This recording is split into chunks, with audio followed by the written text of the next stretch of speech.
Assalamualaikum warahmatullahi wabarakatuh. Perkenalkan, nama saya Reza Manyu, NIM 18030018, Teknik Mesin D3, semester 4. Di sini saya akan menjelaskan tentang perencanaan instalasi pabrik. Perencanaan pabrik baru, maka aktivitas di sini meliputi perencanaan instalasi pabrik yang sama sekali baru, yaitu dari perencanaan produk yang akan dibuat dengan perencanaan bangunan pabriknya. Sedangkan pada perencanaan kembali di sini menyangkut perencanaan produk baru atau tata letak baru berdasarkan fasilitas-fasilitas produksi yang sudah ada.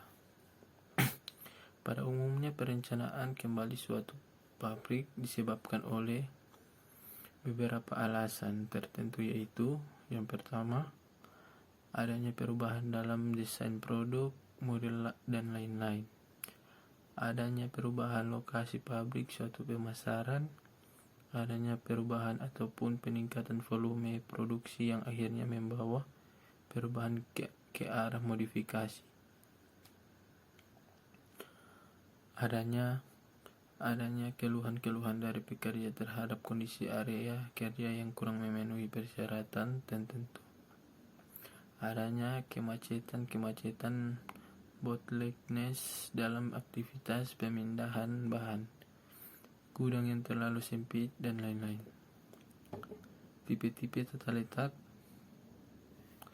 Keputusan mengenai layout mencakup penempatan yang terbaik dari mesin-mesin pabrik produksi, kantor, dan meja-meja dalam kantor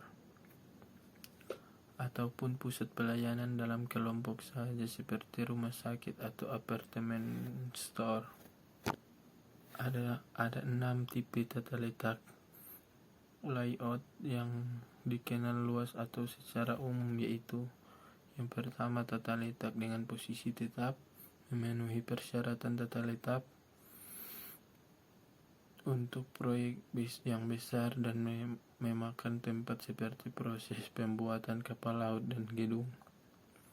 Yang kedua, tata letak yang berorientasi pada proses perhubungan dengan produksi dengan volume rendah dan bervariasi tinggi, juga disebut sebagai job shop atau produksi terputus. Yang ketiga, tata letak perkantoran, menempatkan para pekerja, peralatan mereka, dan ruangan kantor yang melancarkan aliran informasi. Yang keempat, tata letak retail, menempatkan tata rak-rak dan memberikan tanggapan atas perilaku pelanggan. Yang kelima, tata letak gudang, melihat kelebihan dan kekurangan antara ruangan dan sistem penanganan bahan.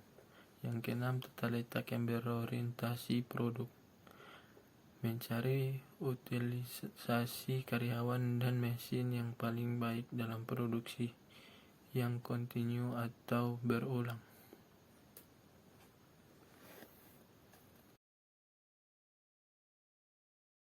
Pengertian analisa produk.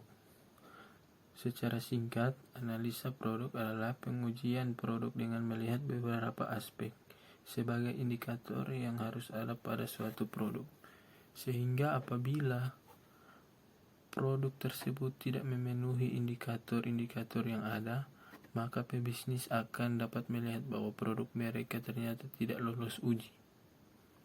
Dengan begitu, akan lebih mudah bagi pebisnis untuk mengkaji ulang dalam merumuskan kembali segala hal terkait produk tersebut. Contohnya saja, pada produk makanan. Dalam produk makanan, aspek yang diuji adalah terkait dengan kesehatan serta keamanan untuk dikonsumsi. Pengujian dilakukan untuk memastikan tidak adanya kandungan tertentu yang berlebih atau kandungan racun di dalamnya. Dalam melakukan pengujian, para ahli gizi dilibatkan dalam penelitian di laboratorium.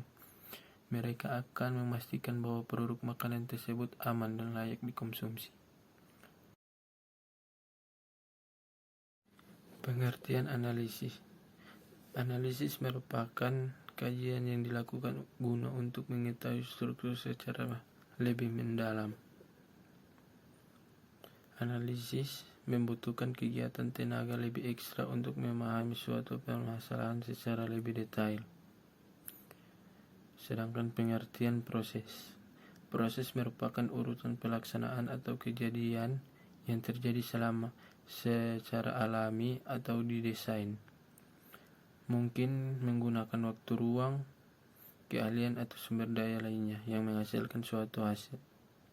Sedangkan proses terdiri dari dua jenis, yaitu proses alami dan proses didesain. Proses alami adalah proses yang berjalan dengan sendiri tanpa didesain, seperti proses penyerbukan bunga.